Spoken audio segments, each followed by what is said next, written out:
Welcome back to the Digital Summit presented by IAMEI and Accenture.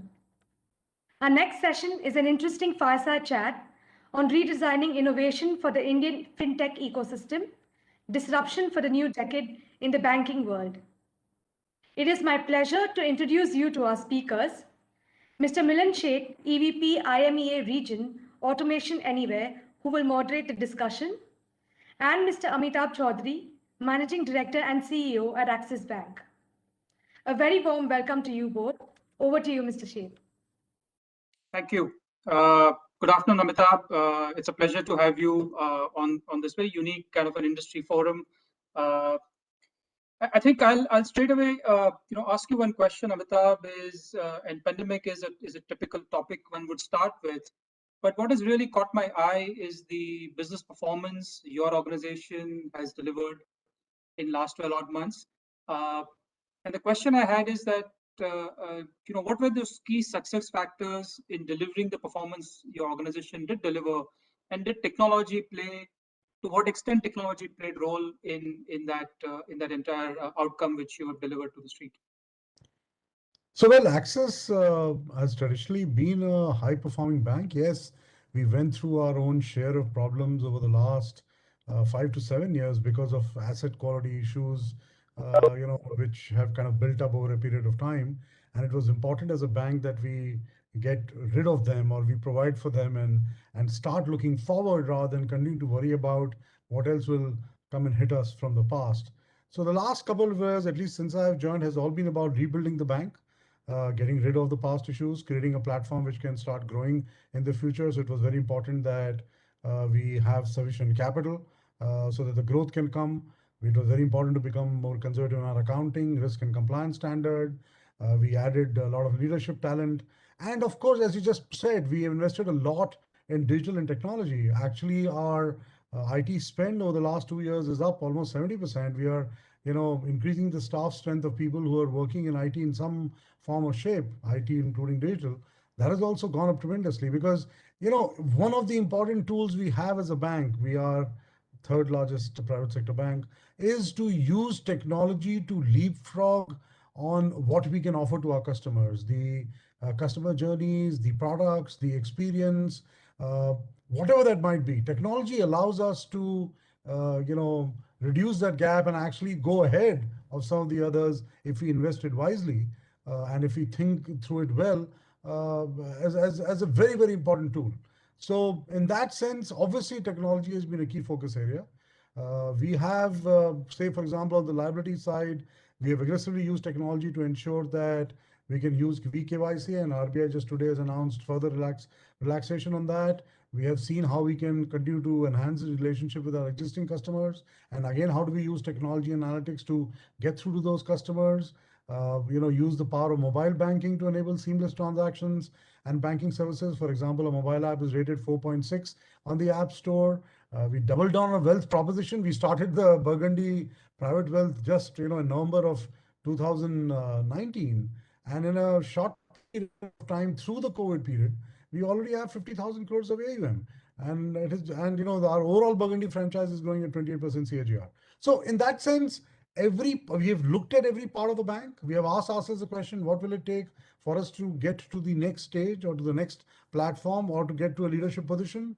And we very obviously realized that the other banks are not just sitting still. So use technology, analytics, transformation as something which we want to do, get the right leadership in place and move in that direction. Now, this transformation journey is a long one.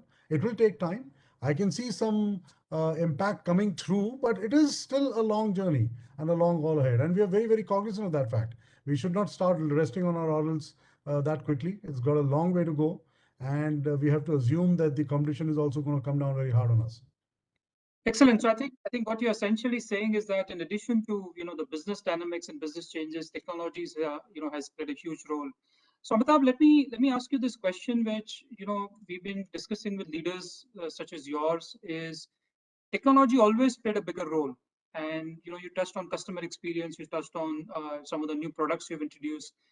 Has anything changed in terms of the way you run your business from a physical to digital, or is it still the same thing you see post pandemic, where technology-led products being introduced or technology-led services and solutions being introduced? Is it more of an enabler, or is it, in your view, moving towards technology, inbuilt and solutions and services? And the reason I ask that, as you know, the audience here is the companies which really build their models completely digitally native kind of companies. No, it's a very important point you're making. So let me start by saying that we started with actually making our intent very clear, at least when I joined and announced my organizational structure. We created a separate digital banking unit, which had a mix of obviously IT people, business people, compliance. It was almost like creating a small venture of our own sitting within the Axis Bank, which in a way was kept separate. They have a separate office. It feels and looks like a startup. And they also attracted a lot of people from different industries, including a lot of startups. So first, I think the intent was very, very important. Intent internally as well as externally, which we did. And now this team is, 450, 500 strong and kind of growing every day. But the pandemic forced us to adopt some of these large changes even faster than what we had anticipated. So, for example, last year we made a decision that 100% of new customer facing apps that we introduce will be cloud native. Since then, we have introduced more than a dozen products into the market. 15% of our apps today are on cloud, and we are on track to take this number to 70% in the next 2 years. Now, some of the people who are on the call might say 70%, well, everything should be on cloud. But please understand, this is a legacy institution which is trying to transform itself while a lot of the services have continued to be provided to our customers. We have a very, very large base of customers. Another thing was that, we made was to move out of our VPN and VDI suite to the cloud when the COVID hit us. So in a matter of 15 days, we were able to extend work from home facilities to over 35,000 employees. Now, the vendor we used for this particular application tells us that this is the largest deployment of its kind in India in that time period. We also brought in some more areas of innovation and transformation. Apart from mobilizing people to work from home, we were able to run the bank across sales, relationships, underwriting, ops, and service landscape. Lot of our calls from customers with vendors are being taken from home. And obviously, we are putting technology everywhere to ensure that data is not leaked, the customer conversation is not lost, and so on and so forth. I talked to you about video-based KYC, but now we've just launched a digital lending platform. We have started an AI-driven SME lending. We are asking our employees to bring their own device, and we are creating an app of the future where everything will be on that mobile device for a salesperson or an ops person to serve the customer or to sell the customers. Even in underwriting and operations, we have shifted a lot of work to home. So digital bank has allowed us to leapfrog this journey at a much faster pace than what we would have been able to do.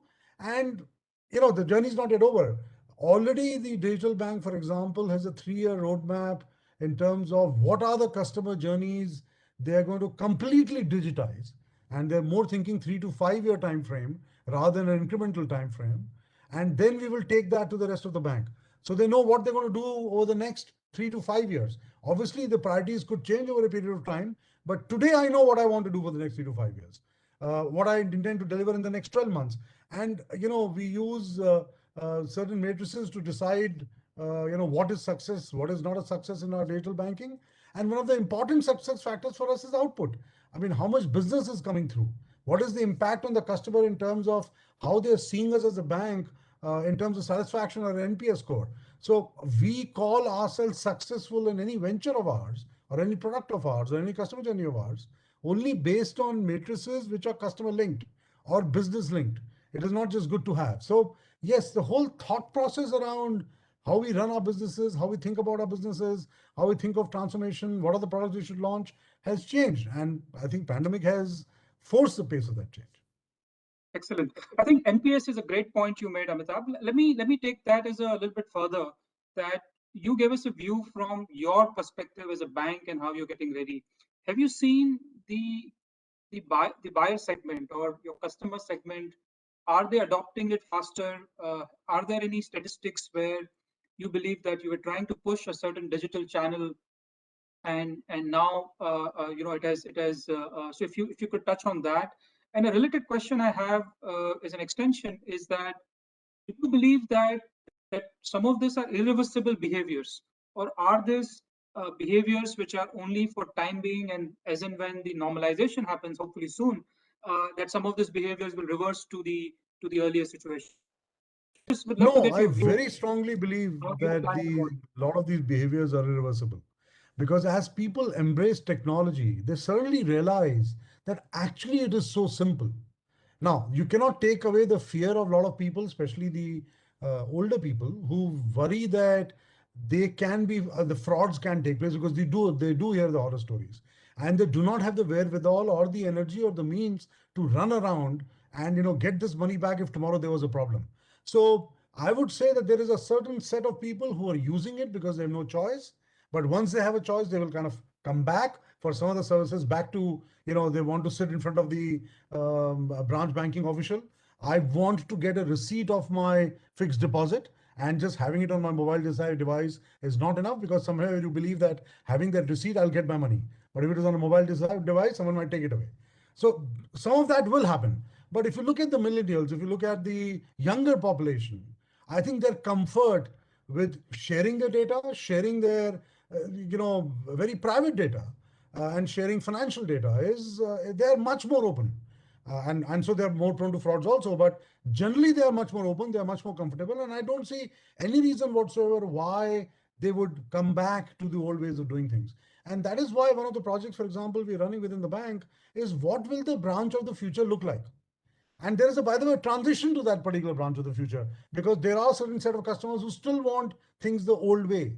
But there is a large set of customers who will come to the branch only for something very, very specific. A lot of customers might never come to a branch, except maybe if they have a locker and they want to access it.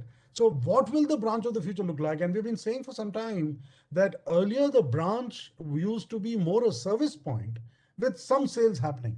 While in the future, as a principle, you will see it becoming mainly a sales point with some servicing happening, or most of the servicing that is happening there will be self-service.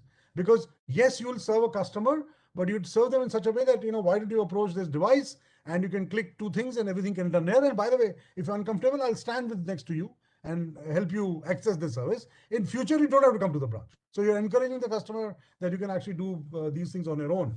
So yes, in my view, a lot of these things are reversible. They will continue down that path, and that's where, when a lot of people who are on the call, end of the day, how will the customer decide which bank or which financial services provider to go with? Whichever can provide the most seamless, hassle-free service at the point in time you need it. Both are important. It's not just providing a great service and a seamless service and a 2-click or a 1-click service. You need to be there when they want it. Now, how do they know which one to choose when they really want that? If today they need a loan, how do they know where to go and who to access? So yes, a lot of the people who are creating these exchanges, or who have all kinds of products to offer, will say that, oh, they'll come to this exchange and then the customers can choose. Yeah, but in a lot of the cases, customer knows that if they have this level of comfort, if I go to an Axis Bank, I will get the right price. And by the way, the service is pretty good, and I know it will be 1-click. They will not come to your exchange to see what the alternatives are. I mean, I'm not saying all customers will come to Axis. I'm just saying that a customer over a period of time, in a subconscious way, will, when they actually want to choose, our surveys show that they can go either of these ways, and there are many other kind of ways in between, but the customer at that point in time, the decision making is based on what has worked in their subconscious mind and what they believe are the service providers who can give them that service at that point in time. And a lot of this is built on what they hear from others, what are some of the reviews they have read, what, some of the ads they might have seen, which might have, kind of worked for them and said, yeah, these guys are cool, or whatever words they use. So it is becoming a very, very open architecture world out there. And we are fully aware of that. We are fully aware that in this open architecture world, you have to partner with everyone. You have to be present in as many places as you can. You have to connect with the customers all the time, even though they might not need your service. The connection has to be not intrusive. It has to be, at a subconscious level. All these things you have to do. And then you have to hope in hell that when customer actually wants something, you are not only in the consideration set, but you are the chosen one. And then the Absolutely. experience goes well, because if the experience does not go well, then they will tell people about it. So then you're hoping that yes, the experience will go well, and they will tell 100 about it, that I think I chose Access and it worked really well for us. Right. Right. Let me change a little bit. So I think you really touched very well on the customer journey, the customer experience part. Let me take it more on the internal or productivity part. That how do you deliver the services at the cost effective, in time, in the best possible manner. So again, question is that if third largest bank, one would assume that the third largest workforce. Do you see, Amitabh, that you touched on, the bank of the future? Do you see that with all the productivity norms, you touched on cloud earlier very well, but do you see that how the way banks are run internally within the functions, and how technology is going to kind of change that in the coming years? We have seen some of it in the global banks, but global banks had a legacy application as a big thing, whereas the Axis being a more I would say recent entrant relatively, as newer systems. So do you see again a productivity related theme playing big for Axis in your journey? No, so we have enough legacy systems to worry about. But I was smiling when you were asking me the question, because we have been working on a platform, we're calling it Siddhi internally, to actually bring everything to a device, as I said in one of the answers. And what does that device have? That device has, and it's bring your own device, so it's your mobile phone basically, or your iPad, whatever that might be. That device has everything which you need to access the organization. So HR or any other department. So whatever you need to work with the organization for, that is there on the device. And obviously, including not only just your leave or what the policies are, and reimbursements and the typical stuff, but even learning programs. So it is not just about you can access learning, but we will use that device to provide you and force you to go through the learning which we believe you need as a salesperson or as an ops person or as a compliance person or as an HR person. Based on your level, based on your skill set, based on what we have seen, we can actually give you a 30-second video, or we can make you go through a particular course. It will be done at a particular time, or you can do it anytime you like, etc., etc. And it is not just about giving you a 30-second video, because everything is linked. If you don't go through that video, boss, you can't function in the bank. So, it will force you to do it. So that is one is accessing the organization. Second is, what can I do to enable you to be effective in front of the customer? So when you're sitting in front of a customer, prospective or current, you need to serve the customer for whatever needs there might be. So can that device have everything possible to serve the customer? And third, can that device have everything to be able to sell something to the customer or provide a solution to the customer? So when you kind of define it that simply and then start working backwards and saying, what do you need to do from a technology perspective to be able to achieve this?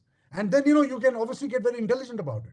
You can say that, oh, you are, in this location in Mumbai. And by the way, I've just got a call in my call center that this customer wants to have a conversation on this particular product or this particular problem, and he's willing to meet someone. Why don't you just walk across and meet the customer? I mean, I'm just making it up, but when you start thinking through intelligently in terms of what you can do, the possibilities are infinite, right? So we started working on this, on thinking about what we want to do a couple of years back, and we have launched this transformation program through COVID, and it's a 18 to 24-month journey. And by the way, 18 to 24-month journey of what we have already defined, we believe we need today. I think as we keep going on this journey, I'm sure we'll come across other scenarios and other cases where we want this device to be able to handle.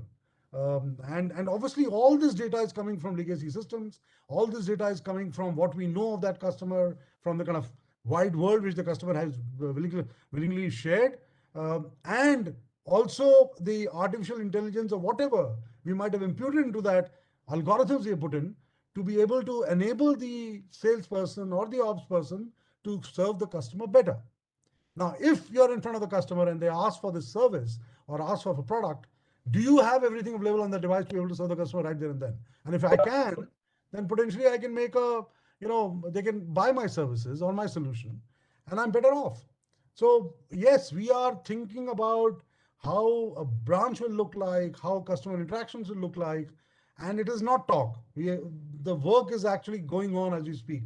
So we are working with a very large partner of ours in actually creating this. So parts of it exist. It's not that it's all zero. Parts of it exist, but now we are bringing it into a super app, as you call it, where everything will be there. And this is a vision which one has had for some time, that we should be able to do something like this. So we are going to change the way the banks are seen and how our people will be enabled on the ground in a very, very different way. So it will be phygital. Doesn't matter where the customer touches us. Doesn't matter. It will be omni-channel, and we will know exactly how you interacted with us in the past. Everyone will have the same information, and we can build on that information and actually give an experience which you're not expecting from a bank, hopefully. So that's what we're working towards. Right. So Amitabh, let me then ask. As you touched on so many themes, so I wish we have a longer chat and we can have a at some point I'm sure we'll organize a follow-on session with you. But you see series of technologies, and you see the consumer in India, whether it's retail or a corporate or institutional or multiple parts of the bank. Are there one or two technologies you think is going to change the banking? You touched on cloud. In your mind, are there one or two or three technologies you think is going to redefine the way the banking is being done? So in my mind, not an easy answer, but one thing which potentially can differentiate the banks in a very big way is the ability to use all the data which you have. So being able to do data and analytics and AI very, very well. The ability to derive insights out of this data is increasing exponentially. Banks have the unique advantage of having very rich data about the customers, and the ability to make sense out of this data will, I believe, deliver massive upside to anyone who can use it well. Now, add to this, and we sometimes ignore it at our own peril, add to this the direction that data privacy is taking in India. The kind of the draft bill which is there is as tough as what is already there in Europe. So, and secondly, India has again created a stack around customers' ability to share data through the aggregator framework in a safe manner digitally. So when you look at fact that we have data, secondly, you look at where data privacy is moving. Third, a platform has been created where customer can share the data from any financial institution to anyone else using the aggregator framework. It is an incredible opportunity. So that's one. I mean, and bringing it all together would be one important, I think, technology or ability which I think will matter in the future. Second is the whole thing around digital currency and the technology underlying digital currency. I don't know what form and shape it will take. Right now, obviously, the government and RBI is very clear that they don't want to allow it, but they intend to issue a digital currency of their own.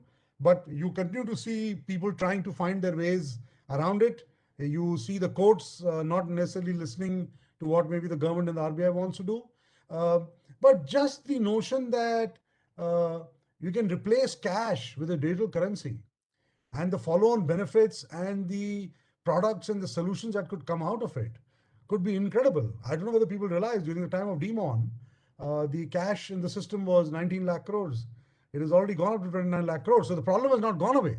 Actually, the problem has increased since Demon in terms of the cash circulating in the system. So if you could replace it, and suddenly people are willing to accept it, hopefully the younger people, older people, I don't know. But if that happens, I think it will open up a box of infinite opportunities in my mind. Right. Excellent. So I think you touched on the last 2 points on digital. Let me bring then to the next question that we've seen in the discount broking side. Millennial customers kind of coming in hordes. We have seen this on the online insurance distribution where there are lots of models. Are there models you believe either disrupting what today Axis does or complementing Axis and creating a new new offering channel services? In your view, in next 2-3 years, 5 years, you see any of them really kind of, I wouldn't say keeping you awake, but definitely making you think that, hey, do we need to join hands here, or do we need to really build in-house those capabilities? No, they will do both. I think there will be every fintech. If you go and ask them, they will tell you that they will replace a bank 5 years down the line. And that's what their ambition and aspiration is. And why should it be there? I mean, why should, if they don't think that way, they will not disrupt, frankly. So first you have to believe in it that you can. And invariably what they do, what they try to do is to disrupt the juiciest parts of your franchise, because that's where the money is. So why would you go and disrupt something where you don't make money? You will go and try to disrupt something where actually money is being made. So yes, something which we have to be worried about and we have to think about all the time. I very briefly mentioned that we have launched a digital lending product, and it is through Freecharge, and it is in direct competition to maybe a lot of the other companies which already exist. But in this world, I think we have to have a partnership approach. There will be cases where we'll just provide the pipes and our name will not exist anywhere. There will be cases where the partnership will be such where we'll be kind of joined at the hip and go together. And there will be partnerships where things will be there in between, where our names might appear in specific products, specific circumstances, specific joint solutions that will be created, and so on and so forth. So, and that's exactly the view which Axis Bank is taking, that let's sit down, let's see how we can work together. There are some areas we'll end up competing, and there are some areas where we do need each other. So let's do it together, and we need to have trust in each other, that where we compete, we'll compete in a very healthy fashion, and where we're working collaboratively, we will work collaboratively very well. And if we can give them that comfort, I think they will get the benefit, and we will also benefit from whatever they are doing. But yes, we have to be aware, and we have to be very cognizant of that fact that there are a lot of startups out there, a lot of venture capital funds out there who are eyeing our juiciest pieces and saying, let's go and disrupt them. So what are the choice you have if they are trying to do that? That either you have offerings which are as good as theirs, or you allow yourself to be disrupted over a period of time. So you have to spend money there.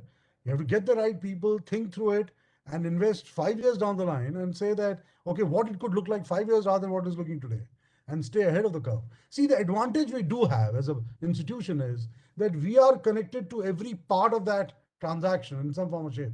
So our ability to provide a customer solution which is deeper, which is more kind of where it is wider, is much more than a typical startup or a typical fintech company. So if we can keep that alive and keep that relevant, they will find it difficult to compete with us. So it might make more sense for them to collaborate with us. But it's a constant blocking and tackling which you have to do as an institution. And as you pointed out, some cases, there are companies which have been created which have disrupted some of those markets completely. And in some markets, if someone creates an exchange where every bank can come to, no bank can create that exchange. Very difficult, unless all of us get together like in a Visa or a MasterCard or NPCI, right? So there, and some of these institutions themselves become very, very big. So a Pine Lab comes in, or a Zerodha comes in, or some of them come in. A Pine Lab succeeds because they can get, from a merchant perspective, they are providing a solution which maybe a Axis Bank can't give. And so those disruptions will happen anyway. But the market is, let me just say this, market is large enough. Our market share, in some of the typical stuff is, 4.5%, 5.5%, 8%. I keep telling people, yeah, we have to worry about them, and we will worry about them, and we'll fight them.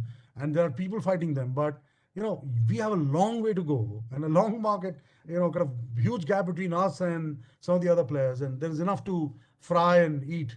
There's nothing to worry about. Excellent, excellent. Just so maybe just a very short question, Amitabh, then on potential as a potential partner or as a potential customer for many of IMAI members. I'm assuming that as a bank, I heard you that there's a multi-year journey which you have. So I'm sure that they're going to engage with the respective part. Is there a framework by which you engage with this community, or is it that So we actually have a partnership team which engages with them. It works with, is housed within our digital banking team. Our digital banking team is run by Samir Shetty, so they can always reach out to him. And there's a partnership team which engages with all these players. I mean, if we are not waiting for people to come, we also approach them because we also need them as much as they need us. So, please, all of you who are interested are more than welcome to write to me or to Samir or and take it from there. Excellent.